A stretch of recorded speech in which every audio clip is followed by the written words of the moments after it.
reforma do ensino médio gerou um dos maiores movimentos de oposição ao governo Michel Temer, a ocupação de escolas em todo o país. O deputado federal Rogério Marinho, defensor da reforma, vê desonestidade intelectual nos líderes estudantis ligados a partidos de esquerda. A reforma é benéfica aos estudantes, ele garante. Deputado Rogério Marinho, a ocupação das escolas em todo o país já pode ser considerada o movimento mais orgânico contra o governo Temer. Os estudantes protestam contra a reforma do ensino médio. Faltou debate sobre esse assunto? Bem, primeiro o termo ele tem que ser revisado, não é ocupação, é invasão. Porque qualquer manifestação democrática de hoje, ela é bem-vinda. Né? Nós vivemos no Estado de Direito e lutamos muito por uma Constituição cidadã, pela redemocratização. Mas um Estado ele tem normas, né? Tem consentimentos comuns que são as leis. Na hora em que uma minoria impede o direito da maioria em uma instituição pública, né? Há uma invasão a essa instituição pública com a supressão de direito de estudantes. Inclusive, 300 mil estudantes não fizeram o Enem, em função das invasões que ocorrem hoje no país. Quanto à questão da medida provisória que trata da reforma do ensino médio, é bom lembrar que essa discussão está na Câmara desde 1998. Então não faltou debate? E é um acúmulo de 10 anos de debate a respeito do tema. E a situação do ensino médio do país é de catástrofe, é gargalo, é um estudo, é um ciclo educacional absolutamente desinteressante. Nós temos, para você ter uma ideia, Diógenes, mais de 1.700.000 jovens fora do ensino médio no país.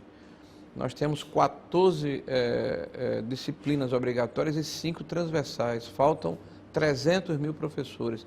Esse modelo no Brasil, que é enciclopédico, né, que é universalista, não prepara nem para o mercado de trabalho, nem para a universidade. Então, é evidente que há uma crise no ensino médio e precisa ser enfrentada. E o governo utilizou o instrumento que a Constituição lhe assegura, que é a medida provisória. Aliás, o governo do PT, nos últimos 13 anos, só na área da educação, editou 20 medidas provisórias sobre o tema da educação. O governo tem sido criticado exatamente por usar uma medida provisória para tratar a questão. Não teria outro caminho? Sim, claro, há um projeto de lei ordinário. Agora, desconhecer que há uma urgência em resolver a situação na educação do Brasil também é atentar contra dados, contra fatos e contra uma realidade objetiva. Eu acho que há uma indignação coletiva, seletiva, desculpe. Essa indignação não ocorreu, como eu falei anteriormente, nos 13 anos passados, quando as medidas provisórias foram editadas em relação a temas correlatos à educação, né? E há também um aparelhamento político desse movimento. Você passa aqui, nós estamos aqui na nossa residência, na Praça Cívica, e observa o que acontece no Augusto Severo, as bandeiras que lá estão desfraudadas, inclusive do UJS, que é a União da Juventude Socialista, órgão da juventude do Partido Comunista do Brasil. Então, há um aparelhamento político, há uma orquestração política que está muito mais interessada em fazer o embate político do que a discussão sobre a educação no Brasil. O senhor tem enfrentado um debate duro nas escolas. Quais os pontos da reforma do ensino médio que o senhor destacaria? Primeiro, a questão da diversificação e da flexibilização. Esse eu acho que é a estrutura dorsal desse processo. Quer dizer, está se abrindo a possibilidade para que o estudante, ao término do ensino fundamental, na 9ª série, ele possa optar por uma das 5 alternativas que a reforma oferece. Humanas, técnica, biomédica, enfim, se você pretende ingressar em uma carreira relacionada, você vai se especializar naquilo que lhe interessa, inclusive na área técnica. E há um fato também que eu acho que é relevante e que é muito combatido por aqueles que invadiram as escolas e por movimentos de corporações de professores, da questão do notório saber. Historicamente, Diógenes, isso é uma coisa que é o bom senso que identifica. Se eu vou aprender uma profissão, eu quero aprender com alguém que tem proficiência nessa área. Por exemplo, se eu vou aprender a ser torneiro mecânico, eu prefiro estudar com um torneiro mecânico do que com um teórico. Se eu vou ser mecânico de automóveis, eu prefiro estudar com alguém que pratica no dia a dia mecânica de automóvel do que com alguém que só leu isso nos livros. Então, essa possibilidade de que profissionais da área possam ministrar cursos também tem sido combatido violentamente pela corporação. Por que os estudantes que seriam beneficiados, pelo menos com essas duas medidas que o senhor destacou, não entendem isso? Eles entendem, aqueles que são os líderes do movimento entendem, e aqueles que são levados pelos demais são, infelizmente, massa de manobra. Porque você dizer ao estudante que ele vai ter a capacidade de escolher e ele ser contra a liberdade da escolha é, no mínimo, paradoxal e contraditório. Eu digo ao estudante que hoje ele é obrigado a cursar um único sistema educacional que está fadado ao fracasso. Os índices demonstram isso. Aqui no estado, por exemplo, Leônidas, nós temos 30% de reprovação no ensino médio, a média nacional é em torno de 19%. Então, se você tem um ciclo educacional onde de cada 100 estudantes que ingressam no primeiro ano do ensino fundamental, pouco mais de 19 conseguem chegar ao final do ensino médio sem evasão, sem repetência e sem abandono, é evidente que alguma coisa está errada. Além da ocupação das escolas, a gente tem acompanhado a ocupação das ruas por grupos de oposição ao atual governo. E pano de fundo é a PEC 241, que já passou pela Câmara, que limita os gastos do governo, já passou pela Câmara e agora está no Senado. Eu lhe pergunto, essa PEC corta recursos da educação e da saúde? Olha, primeiro, uma observação. O Brasil, nos um ano e meio, foi tomado por manifestações em praças públicas nos domingos. E se derrubou uma presidente da República, sem a necessidade de se interromper a vida dos cidadãos, sem a necessidade de boicotar o país, sem a necessidade de agredir as pessoas, como nós vimos, por exemplo, durante essa semana, num dos bloqueios que foi feito pelo MST e pela CUT no aeroporto de São Gonçalo do Amarante, de pessoas correndo atrás de um motociclista com um facão na mão e com um pau na mão, para bater em quem eventualmente quisesse transpor um bloqueio ilegal que impede o direito de vida das pessoas. Então, primeiro, a forma como essas manifestações ocorrem, elas são antidemocráticas no seu cerne. Então, não há nenhum problema que eles vão também ao domingo, que é um dia de descanso às ruas. Mas nos dias de trabalho, para impedir com bloqueios, com boicote, com agressão às pessoas, é uma forma antidemocrática de se protestar. Mas eu pergunto... Agora, em relação à PEC, há uma desinformação brutal e uma deslealdade intelectual. O que é dito na PEC, no projeto de emenda à Constituição, que é 241 e agora é 55 no Senado da República, é de que no próximo ano e nos anos subsequentes, nos 20 anos, a partir do 10º ano, com a possibilidade de uma revisão, o governo vai gastar o que gastou esse ano, acrescido da inflação no ano subsequente. E as duas únicas rubricas orçamentárias que têm piso constitucional são justamente educação e saúde, ou seja, abaixo do que a Constituição preconiza, não haverá diminuição de recursos. Uma falácia. Então. É uma falácia. E mais, por ocasião da elaboração do orçamento, nós temos um teto de caráter geral.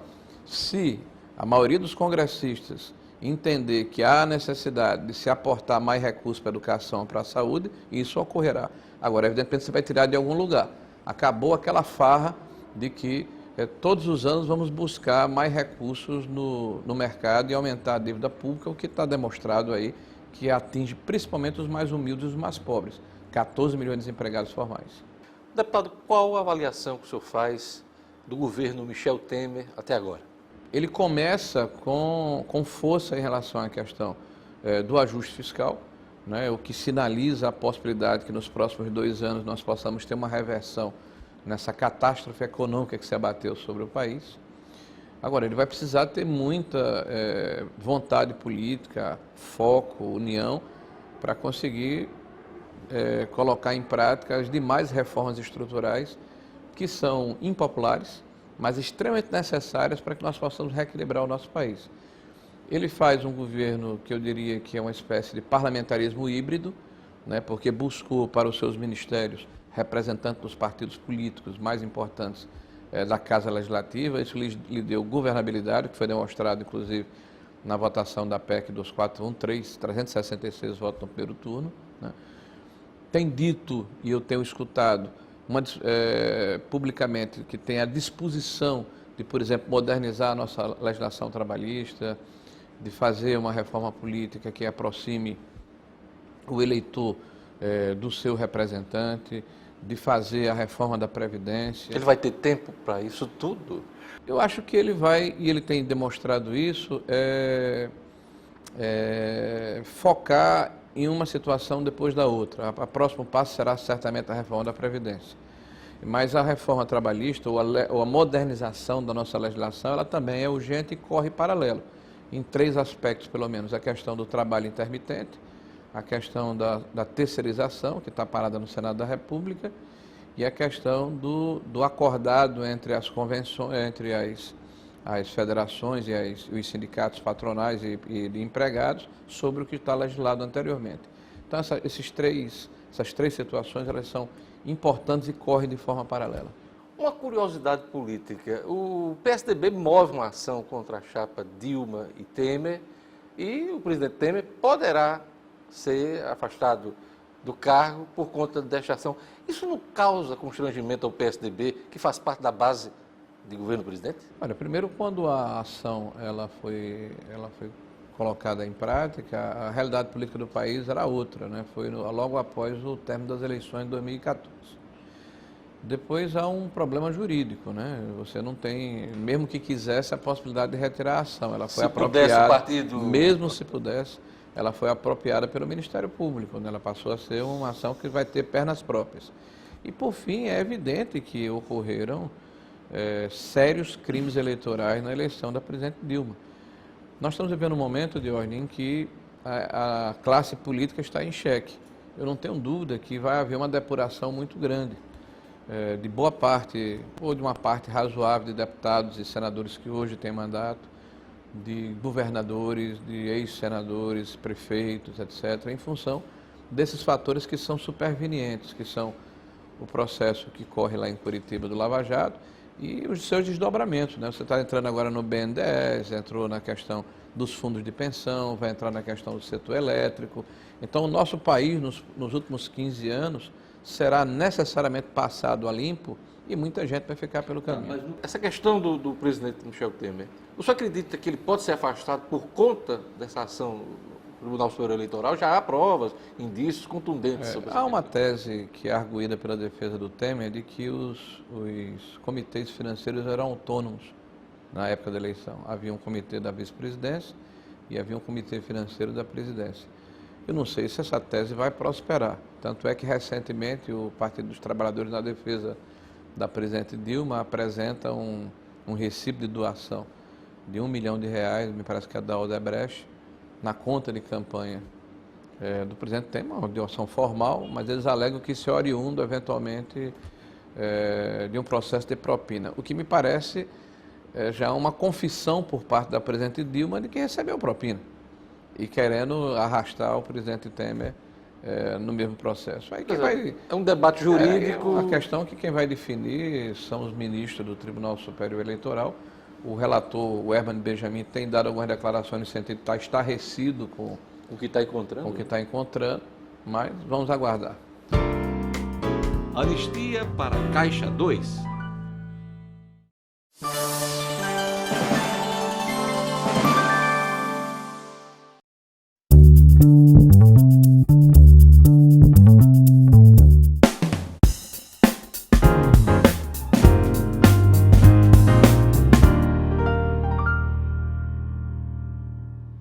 O PSDB saiu como grande vitorioso das eleições municipais. O partido está de alma lavada depois da derrota em 2014 de Aécio para Dilma? É uma enorme responsabilidade, né, Diógenes? A população brasileira, de uma forma majoritária, optou pelo PSDB, onde o partido teve candidaturas, para dar uma resposta ao governo que estava no poder nos últimos 13 anos. O Alckmin deu uma entrevista à Veja, e nas páginas amarelas ele fala que o cartão de apresentação do administrador que a população quer é aquele que tem austeridade fiscal, tem a capacidade de fazer uma gestão baseada no mérito e, sobretudo, a condição de dizer não, porque administrar é fazer escolhas, né? E a população brasileira sabe que essa administração perdulária, incompetente, irresponsável, ao fim e ao cabo, se volta contra ela. Porque quem perde mais com o desequilíbrio econômico que o país passa são os mais pobres. São os desempregados, são aqueles que não têm estabilidade do serviço público, são aqueles que não têm a proteção de ter uma renda maior, que podem buscar o amparo de aplicação no mercado financeiro. Então, essa população é que majoritariamente nos deu a vitória. Agora, nós sabemos também que nos próximos 2 anos, que vão ser anos difíceis em relação à economia... Já estão sendo, né? E vão piorar, porque imagina o seguinte, que nós vamos perder 13,5% do PIB esse ano, e se estima que no próximo ano vamos crescer 1,5%, vamos crescer 1,5% em cima de uma base deprimida. Então, se no começo do ano era 100, terminou em 96,5, ia crescer 1,5%, vamos supor que seja 98 no ano subsequente, é menos do que 100 desse ano, né? Então, os administradores vão ser cobrados pela população, há uma expectativa, e se não tiverem um bom trabalho, um bom desempenho, isso pode se reverter, inclusive, contra o partido e prejudicar a campanha presidencial. A responsabilidade é grande. A pecha de golpista incomoda os políticos do PSDB e políticos da base do presidente Temer. Havia mesmo a necessidade de afastamento do impeachment da presidente? Primeiro, não incomoda. Para mim é um termo até que eu acho engraçado. Engraçado, contraditório. O Partido dos Trabalhadores foi o partido que ingressou com o maior número de ações na história da Constituição de 88 para cá, que eles votaram contra, de impedimento de presidentes. Quase 50 ações. Então, são essas as pessoas que falam que os outros golpearam a presidente Dilma. Então, a credibilidade de quem acusa é tão ruim que a população reduziu em 66% o número de votos que o PT teve em 2012. É absolutamente inconsistente, irreal, né? E a população já respondeu por nós. Houve crime de responsabilidade para afastar o presidente? É evidente. Não só crime de responsabilidade. A presidente da República, ela, de forma deliberada, ela atentou contra a Constituição brasileira, no sentido de ultrapassar o poder do parlamento, né, o desequilíbrio entre os poderes, ultrapassou esse processo, e de forma absolutamente incompetente, irresponsável, perdulária e criminosa, ela destruiu a economia brasileira. E essa situação é tão grave que nós estamos vendo nas ruas zumbis andando na madrugada atrás de empregos. Pessoas que viram a sua vida ser destruída em função da irresponsabilidade e da imperícia da presidente Dilma à frente do governo federal. Deputado, a Lava Jato segue seu curso, a mega delação da Odebrecht é uma realidade e pode envolver aí uma centena de parlamentares. Até onde vai? Onde vai a Lava Jato, na sua opinião?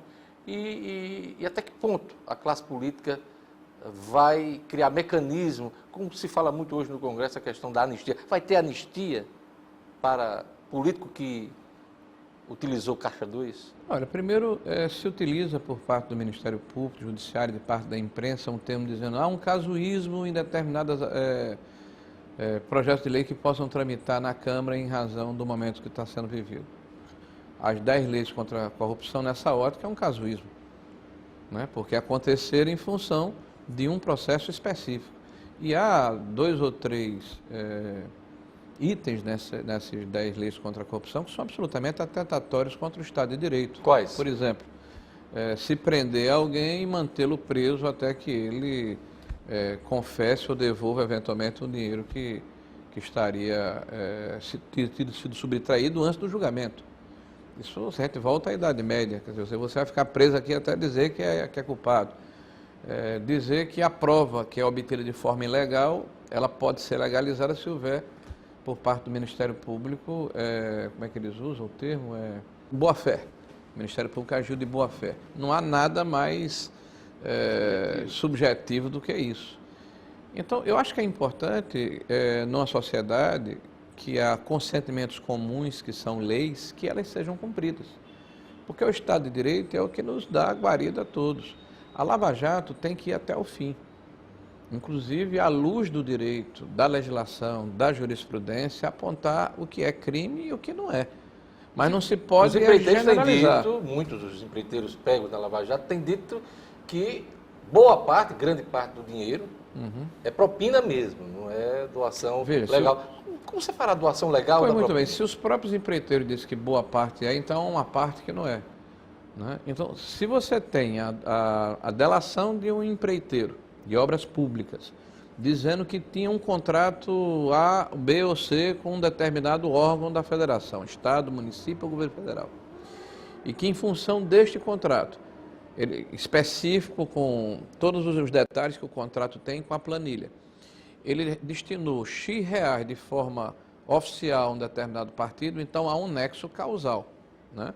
Há uma relação definida, inclusive, com quem administrava ou quem tinha competência de gerir na área pública esse contrato. Muito bem.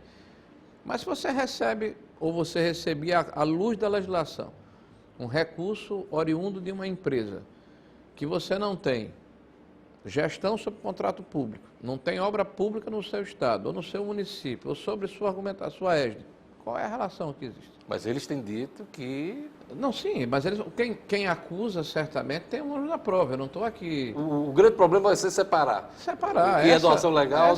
Essa vai ser a dificuldade, e é evidente que houve muita sacanagem, desculpa até a expressão, que houve muito roubo, que houve muito desvio de recurso público. Agora, cabe a quem está instruindo o processo, né, levantar as provas para evitar, inclusive, que se cometam injustiças. Existe dinheiro bom para uns e dinheiro ruim para outros? Existe, porque quando você tem convicção de que um determinado político ou partido político exerceria a sua relação como administrador da melhor maneira do que quem está dessa ou daquela maneira, e você tem recursos para investir, por que não?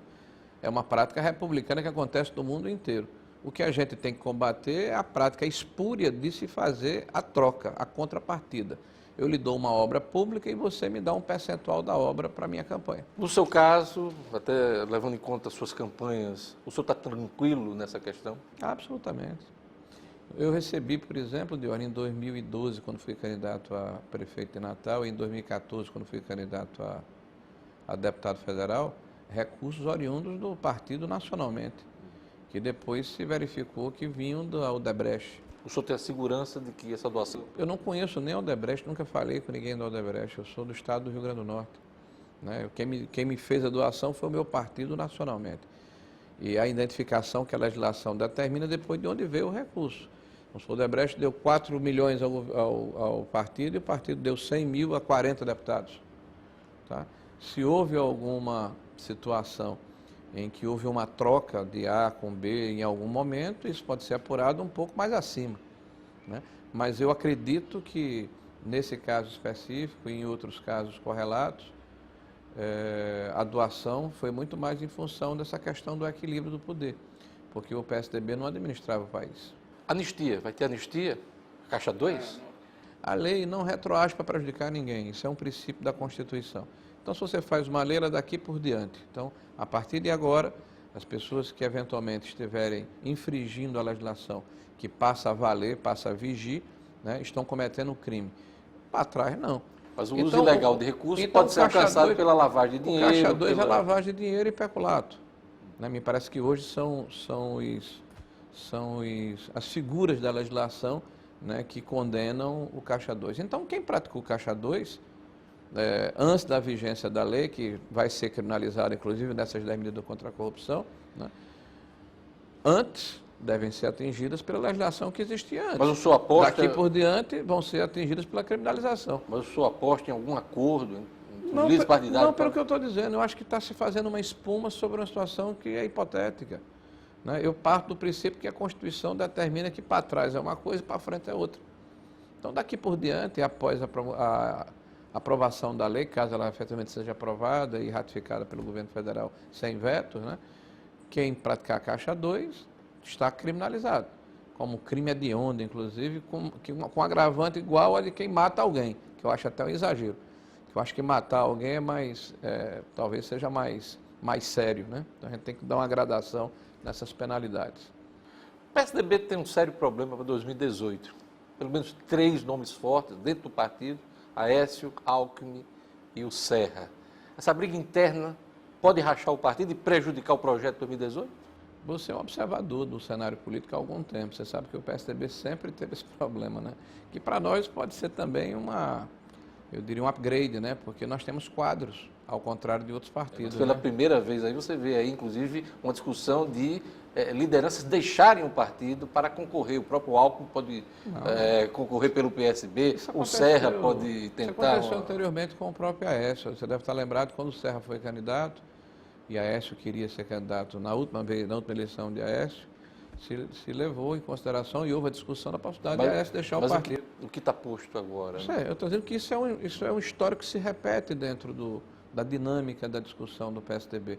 Eu acredito que nós vamos, ao final desse processo de discussão, escolher o candidato que tem maior capacidade de se eleger. Só aposta num nome? Vamos aguardar um pouquinho, né? Essa discussão vai acontecer agora, em maio. Mas teria preferência por algum nome? Não, eu particularmente acho que o momento é do governador Alckmin. Geraldo Alckmin. Isso. Se o senhor tivesse de opinar, fazer uma escolha hoje, seria Provavelmente eu teria que opinar, né? Porque eu sou delegado da Convenção Nacional, vai chegar esse momento de discussão e de definição. Mas ele está preliminar, pode ser até que isso Eles se evolua. entendem até lá, na sua avaliação? Sim. Ou até lá, ou até a época da eleição.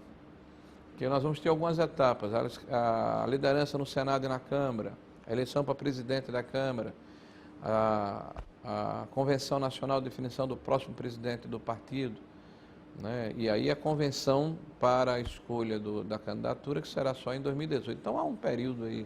E se o presidente Michel Temer, ele tem dito que não, mas se for candidato a pleitear uma reeleição, o PSDB pula fora do governo?